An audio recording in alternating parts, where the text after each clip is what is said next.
नमस्कार. माझं नाव अथर्व देशमुख. लेखक संजय सोनवणे सर यांची आपण त्यांच्या शिक्षण विचार या पुस्तकावर मुलाखत घेत होतो आणि हा मुलाखतीचा तिसरा भाग आहे. सर, थँक्यू, तुम्ही जॉईन झालात. आणि सर, पुढचा प्रश्न असा आहे की तुम्ही पुस्तकात जागतिकीकरणाबद्दल लिहिले आहे. जागतिकीकरण टाळता येण्याच्या पलीकडे गेले आहे आणि जागतिकीकरणाचे तोटे हे त्याच्या फायद्यांपेक्षा दुर्दैवाने अधिक आहेत, असे तुम्ही पुस्तकात म्हटले आहे. जागतिकीकरण भारतीयांना पचलेले नसल्याचे देखील तुम्ही पुस्तकात म्हटलंय. तर याबद्दल विस्ताराने सांगू शकाल का? आणि जागतिकीकरणामुळे भारतातील शिक्षण व्यवस्थेवर काय परिणाम झाला असे तुम्हाला वाटते? अत्यंत महत्वाचा प्रश्न असा आहे हा, बरं का, की जागतिकीकरण भारताला नवीन नाहीये. म्हणजे आपण सिंधू संस्कृतीच्या काळापासून जर पाहिलं तर आपलं जगाशी व्यापार होता. सुमेरिया असेल, इजिप्त असेल, आपल्या वसाहती, व्यापारी वसाहती होत्या, अफगाणिस्तानात होत्या, तिकडे होत्या. चीनमधनं असेल, मध्य आशियातनं असेल किंवा पश्चिम आशियातनं असेल, देवाणघेवाण होत होती. त्यामुळे अनेक उपयुक्त शोध, अगदी औषधांपासून देवाणघेवाण झाल्यामुळे ते पसरले. भारतीय वस्तू आधी माकडं असतील, मोर असतील, पोपट असतील, हे प्राणी सुद्धा अगदी इजिप्त पर्यंत पोहोचले. त्यामुळं एक ज्ञान आणि विज्ञान या क्षेत्रामध्ये एक क्रांती व्हायला, आद्य क्रांती व्हायला चांगला हातभार लागला. कारण ते जागतिकीकरण कसं होतं की आपण फक्त घेवाणीच्या बाजूला नव्हतो, देवाणीच्या बाजूलाही होती. म्हणजे आपण द्यायचो, म्हणजे अगदी सोन्याची पावडर असेल त्यापासून, सागवानी लाकड असेल, कापड असेल, अलंकार असतील, ते फार प्राणी पशु पक्षी हे आपण जगाला पुरवायचो आणि त्या बदल्यात तिकडनं जी वैशिष्ट्यपूर्ण वस्तू होत्या त्या आपण आणायचो. त्यामुळे व्यापार तसा फायद्यातला होता तो. त्यामध्ये जागतिकीकरण फायद्याचं होतं असं आपण म्हणू शकतो. आता 91 साली जे जागतिकीकरण आलं, म्हणजे मनमोहन सिंग आणि नरसिंहराव त्याचे प्रणेते, त्यांचं बद्दल एक रिस्पेक्ट ठेवलाच पाहिजे. परंतु मी त्यांनाही प्रत्यक्ष भेटीत 2002ला जेव्हा मी भेटलो होतो त्यांना, तेव्हा त्यांना सांगितलं की काय हा प्रॉब्लेम काय आहे नेमका तुमच्या जागतिकीकरणात. जागतिकीकरणाने काय केलं, दोन गोष्टी केल्या. उद्योग क्षेत्राला मुक्त वाव दिला. तसा वाव जे भारताचं सगळ्यात मोठं शेती क्षेत्र आहे, त्या शेती क्षेत्राला या किंमत ठरवण्यापासून आयात निर्यातीपर्यंत कसलंही स्वातंत्र्य दिलं गेलं नाही. म्हणजे एक पाय मोकळा सोडला, एक पाय बंधनात ठेवला. बरं, जागतिकीकरणाची चूक अशी झाली, म्हणजे त्याचा तोटे मी सांगतो की आपण जागतिकीकरण झालं, त्याने लायसन्स राज उद्ध्वस्त केलं आणि कोणी सामान्य माणूस सुद्धा उद्योजक होऊ शकेल अशी व्यवस्था निर्माण झाली. मी उद्योजक त्याच काळात झालो, त्यामुळेच होऊ शकलो.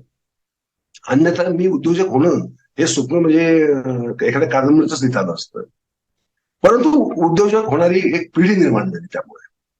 परंतु या पिढीमध्ये त्याचं मी सव्यसाची कादंबरी फार सखोल वर्णन केलेलं आहे की आपण काय केलं, तंत्रज्ञान सगळं इम्पोर्ट करायला सुरुवात केली. त्यानंतर कोलॅबरेशन करायला सुरुवात केली. स्वतःच्या बळावर उभं राहणं, अगदी बजाज सारखी कंपनीची गांधीवादावर त्यांची उभी राहिलेली, त्यांनी सुद्धा कोलॅबरेशन्स केली. कोणी जपानशी केली, कोणी अमेरिकेशी केली, कोणी इंग्लंडशी केली, कोणी ऑस्ट्रेलियाशी केली, पण ही जागतिक कोलॅबरेशन झाली. तंत्रज्ञानच्या सगळं इम्पोर्ट करावं लागल्यामुळे भारतीय उद्योजक हे फक्त भारवाही राहिले, हंबा. कारण आपण भांडवल इम्पोर्ट, एफडीआयच्या नावाखाली भांडवल इम्पोर्ट करायला सुरुवात केली. अगदी संरक्षण क्षेत्राला 100% एफडीआय अलाउड केलं. म्हणजे आपण जागतिकीकरणात गेलो ते भिकारी म्हणून गेलो. आपण आपलं कर्तृत्व त्यामागं शून्य होतं. जागतिकीकरणाचा दुसरा फायदा काय झाला की आयटी क्षेत्रातल्या किंवा अन्य क्षेत्रातल्या बुद्धिमान तरुणांना परदेशांमध्ये फटाफट फटाफट स्कोप मिळू लागला. त्यामुळे मला आठवतं माझ्या कंपनीत मुलाची तर कामाला लागली की दुसऱ्या दिवशी पासपोर्ट ऑफिसला जाऊन पासपोर्ट काढायला टाकून द्यायचे लोक. त्यांना अमेरिकेचं लगेच मिळणार आहे, मिळणार आहे. म्हणजे त्यांची स्वप्न वाढली, ही गोष्ट खरी, पण ती नोकरदाराची स्वप्न लक्षात घ्या. भारताने आयटी कंपन्या दिल्या, इन्फोसिस सहित सांगतो, हे बौद्धिक हमाल आहे, बौद्धिक श्रमिक आहे. त्यांनी स्वतःचं काही डेव्हलप केलं. आयटी फील्डमध्ये भारताचं योगदान काय? असा जर प्रश्न विचार केला तर फक्त बौद्धिक श्रमिक आम्ही दिले, आम्ही त्यात क्रिएटिव्ह असं हातभार काहीच लावणार नाही. म्हणजे आपण फक्त देवाणीच्या बाजूने राहिलो, फायदे उचलण्याच्या बाजूने राहिलो, म्हणजे जगाला आपण काही देऊ शकतो का? कारण जागतिकरण म्हणजे काय की देवाणघेवाण असते. तुम्ही काहीतरी द्यायला पाहिजे, काहीतरी भर घालायला पाहिजे. मग ती भर कोणत्याही प्रकारची असू शकते, भांडवलाची असू शकते, बौद्धिक ज्ञानाची असू शकते, किंवा संकल्पनेची असू शकते. ती भर घालणारे लोक आम्ही निर्माण केले नाही जागतिकरणाचा. पण दुसरा तोटा काय झाला जागतिकरणाचा, की लोकांच्या आता पैसा लायकीपेक्षा जास्त खोकवायला लागला. त्याच्यामुळे झालं काय की एक चंगळवादी संस्कृती, म्हणजे अमेरिकन संस्कृतीपासून आमच्या मुलांनी काय घेतलं की त्यांची चंगळवाद जो आहे तो आम्ही फार वेगाने स्वीकारला. मग पुण्यामध्ये पब्स असतील किंवा बार्स असतील किंवा अनेक प्रकार पुण्यामध्ये चालतात, मी काही वेगळं सांगायची गरज नाही. हे सगळ्याचा एवढा सुरसुळाट झाला की त्याची परिणती परवाच्या एका मुलाने, 17 वर्षाच्या मुलाने कार ऍक्सिडेंट करून दोघांना मारून टाकलं आणि नंतर पोलीस यंत्रणेचा कसा गैरफायदा घेतला आपण पाहू शकतो. कारण पैसा खुळखुळायला लागला, पैसा खुळखुळायला लागला आणि पैशाचा वापर काय करायचा, त्याचा कसा करावा, त्याचं नियोजन कसं करावं, हे मात्र जागतिकरणाने जे शिकायला पाहिजे होतं ते आपला माणूस शिकला नाही. आणि शेतीत काय झालं, हे जागतिकरण आलं पण शेतीसाठी हे बंदिस्त राहील. त्यामुळे कांदा आयात करायचा कधी, निर्यात करायचा कधी, हे मात्र सरकारने ठरवायचं. बजाजने आपली स्कूटर कधी विकायची आणि कोणत्या किमतीत विकायची हे मात्र सरकार कधी सांगत नाही, कारण ते अभिप्रेतही नाही. पण शेतकऱ्यावर मात्र ती बंधनं आणली. आयात कधी करायची, निर्यात कधी करायची, खताचे भाव काय असतील, सबसिडी असेल की नसेल, एमआरपी एमएसपी काय असेल, त्या बंधनांमध्ये शेतकरी मात्र पिचत गेला. जी 55% आज लोकसंख्या आहे भारतात. मग ही दरी जी आहे, ज्याला आपण एक आर्थिक दरी म्हणतो, आर्थिक दरी वाढली की ते सामाजिक अंतरही वाढतं. आणि हे सामाजिक अंतर वाढल्यामुळे झालं असं की शेतकरी मुलाला शेतीमध्ये इंटरेस्ट राहिला नाही आणि शेतकऱ्याला कोणी मुलगी देत नाही. आज महाराष्ट्रातला मुलांचा, शेतकरी मुलांचा सगळ्यात मोठा प्रश्न असा आहे लग्न. आज तर एका मित्राने फेसबुकवर लिहिलं की ज्या रोबो स्त्रिया जर आल्या तर या मुलांची फार काहीतरी सोयतरी होईल. रोबोटिक स्त्रिया जर शोध कोणी लावला पटकन, म्हणजे इतकी भीषण शोचनीय अवस्था आलेली आहे. म्हणजे जागतिकरण आपल्या प्रश्नी पडला का, महत्वाचा मुद्दा आहे तो. समाजाची नैतिकता वाढत असेल की प्रश्न पडतो.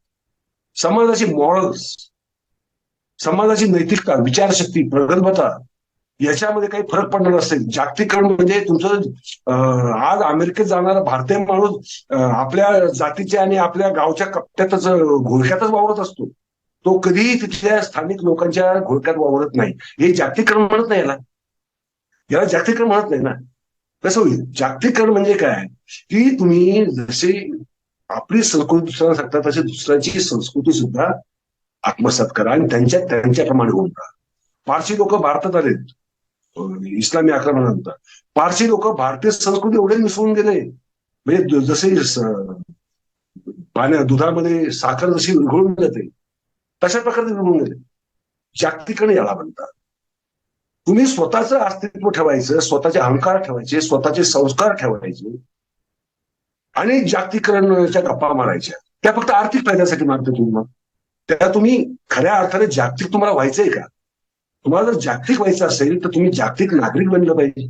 वैश्विक नागरिक बनणं हे तर जागतिकरणाचं मूलभूत हेतू आहे. तर जागतिकरणाने भारताचं मानसिकतेचं फार नुकसान केलं आणि ही जी एक दरी आहे ही दरी उलटी जास्त वाढवली आणि अनेक गोष्टी या ज्या नवीन युगाने आणल्या त्या अक्षरशः, म्हणजे आता बघा अमेरिकेमध्ये एखाद्या माणसाने पिझ्झा देणारा बॉय आहे तो त्याच्याशी कसा वागेल, आणि भारतामध्ये बघा 5 मिनिटं उशीर झाला, हे झालं ते झालं म्हणून तो कसा डाफरेल, थँक्यू सुद्धा म्हणणार नाही. म्हणजे ही वृत्ती जी आहे एक मानवी वृत्ती, या वृत्तीत आपली काही सुधारणा झाली का? आपल्या घरात आपण प्लंबर आला किंवा इलेक्ट्रिशियन आला त्याच्याशी आपली वागण्याची पद्धत कशी असते, पाणी सुद्धा लोक विचारत नाही. म्हणजे याचं नैतिकतेशी घेतलेली ही फार. म्हणजे मग जागतिकरणामुळे आपण जागतिक झालो का? तर नाही झालेलं.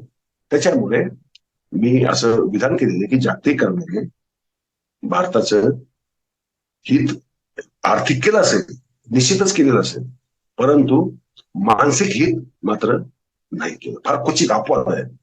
आजही अमेरिकेत बसलेले अगदी IIT शिकलेले लोक, अक्षरशः IIT शिकलेले माझ्याच वयाची लोक, प्राध्यापक हार्वर्डला शिकवणारे एवढ्या संकुचित गोष्टी बोलत असतात, एवढ्या धर्मवादी गोष्टी बोलत असतात की आज मला असं वाटायला की IIT झालेले लोकच कडवे उजवे झालेले. हे अभिप्रेत नाहीये ना. IIT झालेले मुलं ते तर अत्यंत विज्ञानवादी व्हायला पाहिजे, खऱ्या अर्थाने प्रागतिक व्हायला पाहिजे, पण ते झालेले अक्षरशः दुर्दैवाने आपल्याला दिसून येत नाही. त्याच्यामुळे भारतीय मानसिकता ही मध्ययुगातलीच राहिली आहे असं म्हणणं क्रमप्राप्त आहे. आणि सर, तुम्ही पुस्तकात भविष्यात कशा प्रकारची शिक्षण पद्धती असू शकेल याबद्दल लिहिले आहे. तर की तुम्ही असे त्याबद्दल लिहिले की भविष्यात शाळाच राहणार नाहीत अशी व्यवस्था येऊ पाहत आहे. हळूहळू पारंपरिक विद्यालय बंद पडतील आणि शिक्षकांच्याही भूमिका बदलतील असे देखील तुम्ही पुस्तकात लिहिले आहे. तर याबद्दल सांगू शकाल?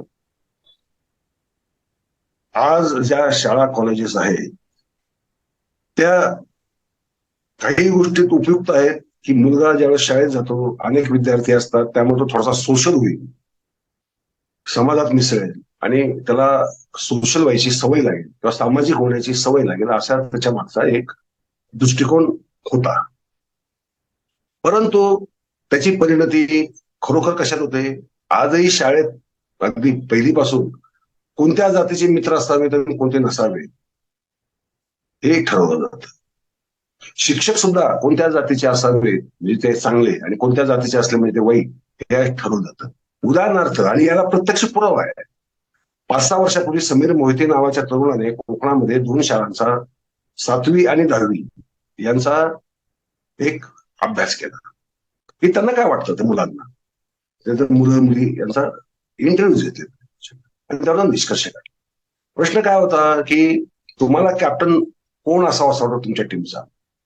तर शक्यतो त्यांना आपल्याच जातीचा कॅप्टन असावा असं वाटायचं, किंवा समकक्ष जर एखादी जात असेल त्याचा कॅप्टन चालेल, पण तमुक जातीचा जर कॅप्टन असेल तर आम्हाला अजिबात चालणार नाही. यापासून ते शिक्षक आणि कोकणात शाळांमध्ये दुर्दैवाने ही प्रथा कशी पडली मला माहित नाही, फळ्यावर बाहेरच्या शिक्षकांच्या जाती दिल्या.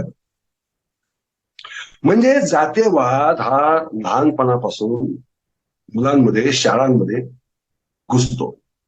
मुलाला सोशल करण्याचे अनेक मार्ग आहेत, त्यासाठी शाळेतच मुलाला पाठवलं पाहिजे याची गरज नाही. पण हे झाले आपले विचार. जगामध्ये जे दिशेने आता शिक्षण तज्ञ विचार करतायत की या शाळा कॉलेजेसची मुळात गरज आहे काय, तिथे खरोखरच विद्यार्थी खऱ्या अर्थाने शिक्षण मिळवतो काय. शिक्षण म्हणजे त्यांचा अर्थ मूलभूत शिक्षण, त्याच्याबद्दल आपण ज्याबद्दल चर्चा करतोय आकलना द्यायला मिळतं काय. जर ते मिळत नसेल तर मग शाळेची गरज काय.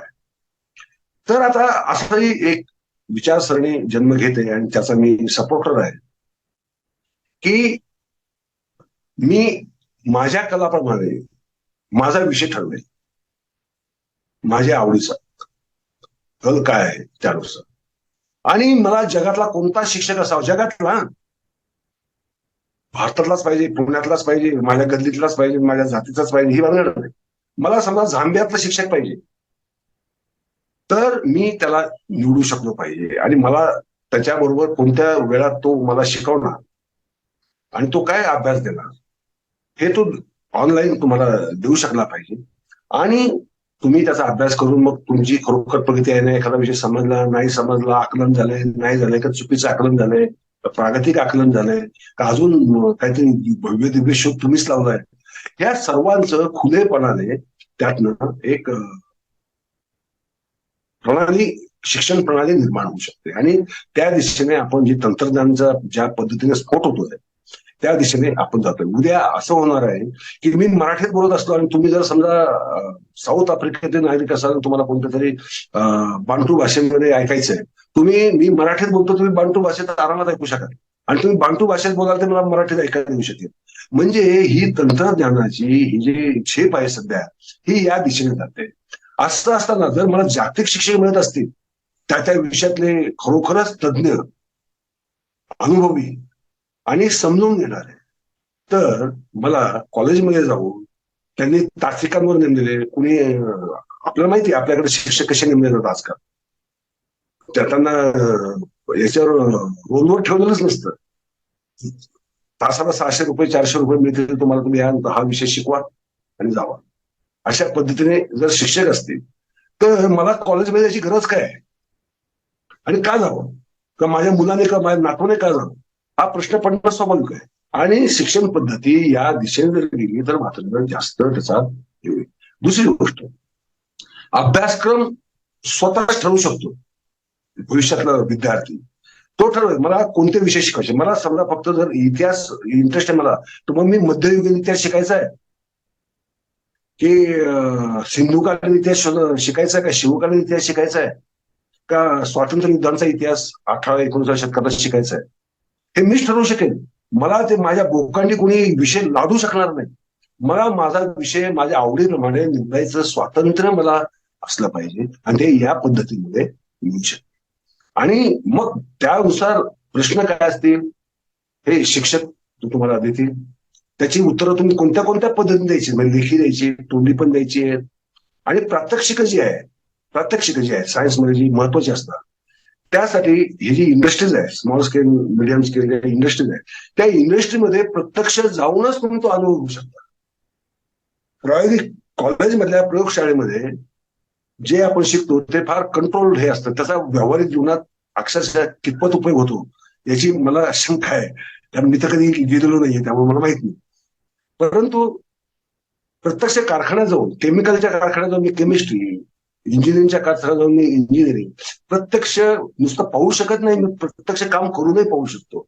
त्या प्रॅक्टिकली यातनं मला जे ज्ञान मिळेल ते ज्ञान हे आता शाळा कॉलेजमध्ये मिळणाऱ्या ज्ञानापेक्षा कितीतरी पट मोठं आणि उपयुक्त असेल.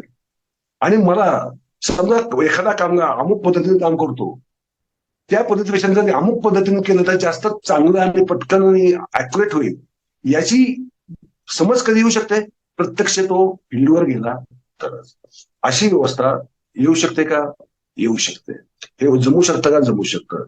त्या कारखान्याला आणि त्या विद्यार्थ्याला काही विशिष्ट अनुदान सरकार म्हणा किंवा धनिक लोक म्हणा ते देऊ शकतात, किंवा काही स्वतःच्या खिशातून ते करू शकतात. परंतु याची गरज आहे का? याची नितांत आवश्यकता आहे.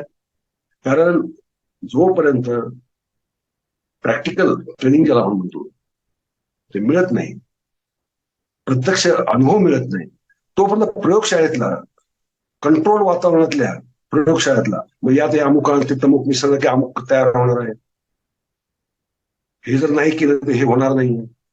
अमुक धातू अमुक तापमानाला वितळतो, क्रुसिबल कशा असल्या पाहिजे, मग तांब्यासाठी क्रुसिबल कशी, लोखंडासाठी कशी, हे जे सगळे जे आज तुम्ही थेरॉटिकल शिकता ते तुम्हाला प्रत्यक्ष पाहायला मिळेल. तर असं हे भविष्यामध्ये होणारच आहे. आज लक्षात घ्या, तत्वज्ञान हे आधी येतं आणि अंमलबजावणी त्याच्यावर होते, थोडीशी उशिरा होईल, लवकर होईल. आणि गरज असेल तर आता करोना काळाने तर ऑनलाईन शिक्षण हे तसं इझी करूनच टाकलं. आजही बरेच लोक ऑनलाईन शिकताच राहते. फक्त ते जे मला जी पद्धत अभिप्रेत आहे किंवा शिक्षण तज्ञांना जी पद्धत अभिप्रेत आहे ती पद्धत तशी येण्यासाठी थोडासा वेळ आहे असं आपण म्हणू शकतो.